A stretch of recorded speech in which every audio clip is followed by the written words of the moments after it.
मुजफ्फरपुर के में बहुत चर्चित हो रहा है। समाजसेवी का मतलब कि काम करते हैं, लोगों के बीच में जाते हैं, कोई भी समस्या हो और सामाजिक करते हैं। और किसान मोर्चा के अध्यक्ष हैं मुसहरी के, और किसान से जुड़े हुए हैं और लोगों को बताते हैं कि कैसे खेती करना चाहिए, कैसे फसल उपजाना चाहिए, तो कितना पानी देना चाहिए, कितना खाद देना चाहिए, कितना कैसे बीज रोपना चाहिए, सारा चीज़ आप बताते रहते हैं। तो ये सब जो आपके लोगों को बताते हैं, ये प्रेरणा कहाँ से मिली? यह प्रेरणा की शुरुआत हमें एनसीसी के माध्यम से हुई, लीडरशिप के माध्यम। और हर चीज़ के ऊपर सीखने की मुझे लालसा थी। इसी क्रम में मैंने कुछ दिन नौकरी किया रिसर्च में।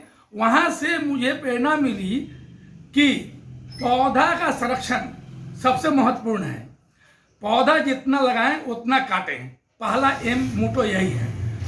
इसके लिए हमने पहले तो सीड ट्रीटमेंट यानी बीज का उपचार कंपनी जो की हम खुद से करते हैं। उसके लिए बीज को बेवेस्टिन या कार्बोनिजम कोई भी क्लोरोपोडिफॉस के साथ घोल बना के बीज का उपचार करते हैं। उसके बाद उसका रोपाई करते हैं। रोपाई में हम दूरी मेंटेन करते हैं। दूरी मेंटेन यह कि हम रस्सी पर रोपाते हैं कि दूरी 20 बाई 60। मक्का का उत्पादन हम ज़्यादा करते हैं, 20 बाई 60 का दूरी मेंटेन हो। बीज का चुनाव करते हैं, अच्छे कंपनी का अच्छा बीज मिले, चाहे दाम कितना भी हो, अच्छा बीज होना चाहिए। तीसरी बात कि जमीन में खाद का संतुलन, न ज़्यादा खाद का प्रयोग करना है न कम। मिट्टी जांच बहुत ही जरूरी चीज़ है। यहाँ किसान करते क्या हैं, अगर कोई किसान डाल रहा है 2 किलो डीएपी, वो डाल देते हैं 4 किलो। पौधा का बढ़वार हो जाता है, पौधा का उम्र बढ़ जाता है, दाना लगने का उम्र कम जाता है, उत्पादन कम जाता है। तो ये बैलेंस देखना मेन है। इस बैलेंस के साथ पानी जरूरत के हिसाब से देना है। पानी ज़्यादा देने से भी नुकसान है, कम देने से भी। तो उसके लिए अभी बहुत व्यवस्था आ गया। ड्रिप इरिगेशन है, मिनी स्प्रिंकलर है जो हम लगवाए भी हैं। तो उसमें हम ज़रूरत भर पानी देते हैं, उससे पानी बचाव भी होता है, पानी बचता भी है और ज़रूरत भर पानी पड़ता है। यह तीसरा नंबर, पूरा मैच्योरिटी, पूरा पकने के बाद कटाई करने पर दाना अच्छा होता है, दाना में कीट का प्रकोप नहीं होता है और लंबा लाइफ है स्टोरेज करने का।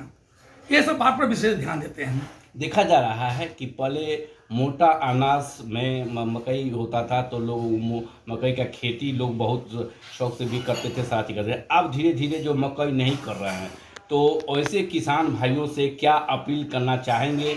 और मकई का जो बता रहे हैं तरीका कि कैसे उपजाना चाहिए, कैसे क्या गया, और उन किसान जो सोच रहे हैं कि अब मतलब कि मकई में फ़ायदा नहीं है, ये नहीं है, अब तो राज्य सरकार के द्वारा भी अब घोषणा हो गया है कि अब पैक्स अध्यक्ष लोगों को खरीदारी करना होगा, वो भी सरकार लेगी, मतलब कि बड़ा अनाज के मामले में। तो ये विशेष बताएं। देखिए, यह सोच कंसेप्ट उससे किसान के साथ है जो पहले करते थे कि 5 किलो बिया लिए जो है 1 एकड़ में लगा दिए, तो उनका उत्पादन नुकसान होगा। अगर दूरी मेंटेन करते हैं तो 1 एकड़ के लिए आपको 8 किलो बीज लगेगा, 3 किलो बीज बढ़ेगा। 3 किलो बीज का कीमत बढ़ेगा 1500 रुपया। लेकिन 3 किलो बीज अगर बढ़ता है तो आपका उत्पादन 1.5 बढ़ेगा। तो लोग उत्पादन देखते नहीं हैं। अगर लाइन सोइंग दूरी मेंटेन करें तो मक्का का खेती कभी लॉस का खेती नहीं है। और एक ही फसल मक्का है जो आप 12 महीना कर सकते हैं।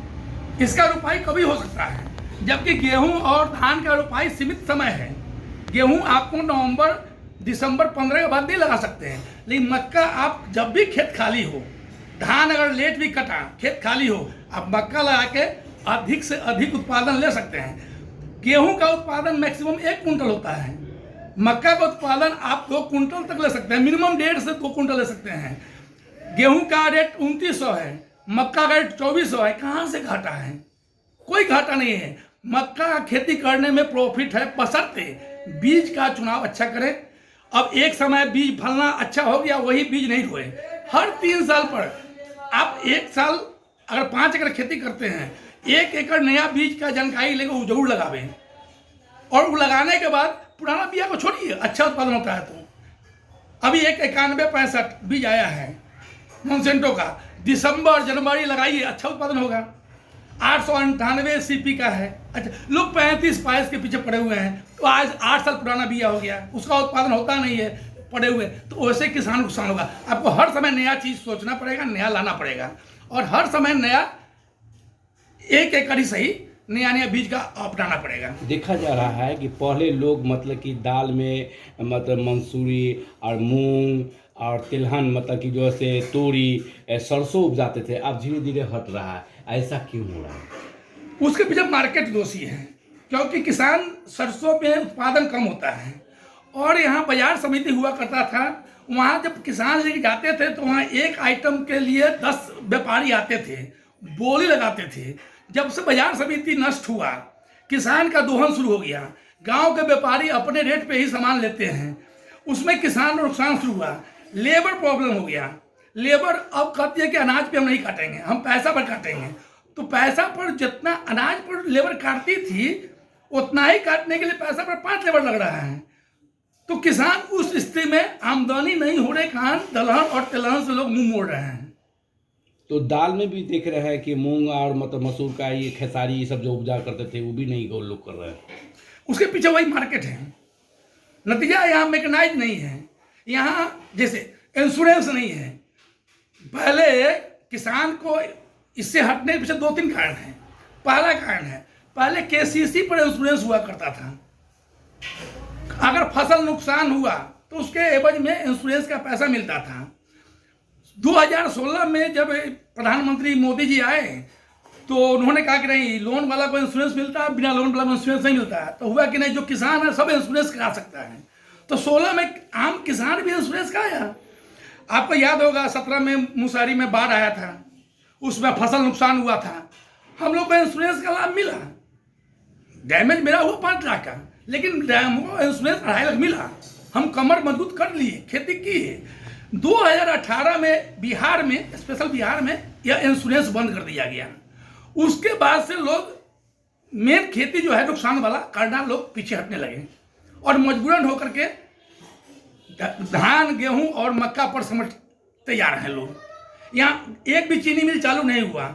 यहाँ का प्रमुख फसल था गन्ना और शकरकंद। शकरकंद तो जंगली शुगर आए थे, वो नष्ट कर दिए, फिर दोबारा लोग उस पर नहीं जा पा रहे हैं, लेकिन अच्छा चीज़ है। लेकिन चीनी मिल एक चालू नहीं हुआ। किसान को बहुत उम्मीद था कि चीनी मिल चालू होगा, नहीं हुआ। तो ये 3 मोटे अनाज पर लोग सिमट के आ रहे हैं। मक्का खेती अच्छा खेती है, फायदे वाली है, करना चाहिए, हम उससे कहते हैं। और ड्रिप इरीगेशन, मिनी स्प्रिंकलर, उसका इस्तेमाल करें, ज़मीन का लेवलिंग कराएं। सबसे महत्वपूर्ण कलम गए थे, हम बात हुआ इंजीनियर से DO ऑफिस में कि आप लेजर लेवल का व्यवस्था कीजिए और किसान को मुहैया कराइए। आप एक कॉस्ट लीजिए कि जमीन समतल होगा तो पानी का खपत कम होगा, जमीन बैलेंस रहेगा, उत्पादन बढ़िया होगा। विगत साल हम किए हैं, 7 एकड़ में हम जमीन का लेवलिंग कराए हैं। हमें महंगा पड़ गया, प्राइवेट पार्टी से मंगाए, 1300 रुपये घंटा वो लिया। धान का उत्पादन मेरा